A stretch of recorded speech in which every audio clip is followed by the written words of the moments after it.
अब उसने कहा कि आप डाटा को देखना चाहते हो तो कैसे देख सकते हो।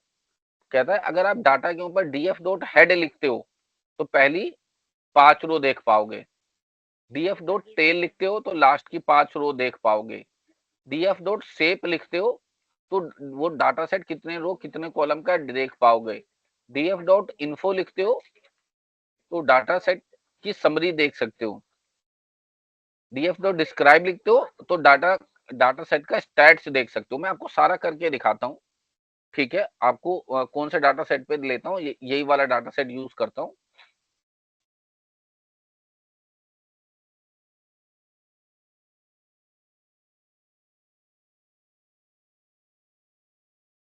आइरिस वाला ही, और यहाँ पे आपको कुछ करके दिखाता हूँ, और यही वाला रो दोबारा चला देता हूँ। देखो हेड का तो दिखा दिया, हेड लिखोगे तो ऊपर की टेबल के ऊपर की 10 रो बाय डिफॉल्ट 5 ही दिखती हैं। अगर मैं टेल लिख देता हूँ तो देखिए, मैं यहाँ लिख देता हूँ, मैं दूसरा बना के दिखाता हूँ एक्चुअल में। df डॉट टेल लिख देता हूँ, df डॉट टेल, टेल लिखूंगा तो मुझे क्या दिखाई देंगी, नीचे की 5 रो। देखो सीरियल नंबर से समझ गए ना, इसमें 150 कॉलम है, 0 से लेके 149, तो लास्ट के 5 कॉलम हो गए 145, 146, 147, 148, 149। ये वाला जो इंडेक्स है ये खुद से बना के दे रहा है आपको, डाटा में नहीं है। डाटा में तो इतना ही है, ये आपने देखा ही हुआ है, ठीक है। एक ये बात समझा दी। फिर उसने क्या लिखा था आपके लिए कि अगर आप देखना चाहते हो कि डाटा का शेप कितना है, तो मैंने कहा हाँ देखना चाहता हूँ मेरे डाटा का क्या शेप है, तो आपको समझाता हूँ। SHAPE शेप नाम है मेथड का, तो मैं एंटर मारता हूँ, उसके बाद कंट्रोल एंटर, तो ये बता रहा है 150 रो है, 5 कॉलम है आपके डाटा सेट के अंदर। बात समझ आ गई। 5 कॉलम हो गए, सिंपल है, simple with petal and petal with variety. देखो इससे मेरे को मेरी डाटा समझ आ रही है कि मेरा डाटा कितना बड़ा है। 150 रो हो गई और 5 कॉलम होंगी। आगे चलते हैं। एक इन्फो नाम था, मैं इन्फो भी रन करता हूँ। इन्फो क्या करता है, इंफॉर्मेशन देता है डाटा के बारे में। अब ये बताएगा, देखो कई सारी जानकारी दे रहा है। ये बताएगा कि जो कॉलम है ना सेपल लेंथ, उसमें 150 एंट्रियां हैं और सारी ही नोट नल हैं। अब इस बात को समझना, जब हम मशीन लर्निंग की दुनिया में डाटा को रीड करते हैं ना, तो कई कई लाखों एंट्री होती हैं, और लाखों एंट्री में बहुत सारा डाटा मिसिंग होता है बीच बीच में। तो ये बता देगा कि आपका मिसिंग डाटा कहाँ पे है।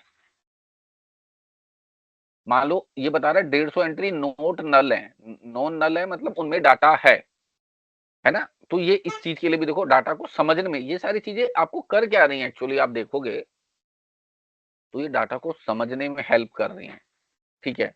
दूसरा था एक डिस्क्राइब।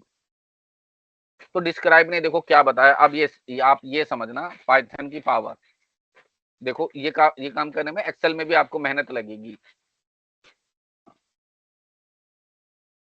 देखो ये बता रहा है कि काउंट मतलब सेपल लेंथ के अंदर एक एक, एक कॉलम पढ़ता हूं मैं। सेपल लेंथ के अंदर 150 एंट्री है। एक बात कह रहा है, जो एंट्री है ना उनका मीन, मीन समझते हैं ना, मीन मीडियन मोड 0.58 का है, एवरेज एक तरीके का एवरेज निकाल दिया। कह रहा सेपल विथ में एवरेज 3 का है, लेंथ में पेटल लेंथ में 3.75 का है, और पेटल विथ में 1.19 का है। STD का मतलब है स्टैंडर्ड डेविएशन। स्टैंडर्ड डेविएशन समझते हैं, मैथमेटिक्स की टर्म है।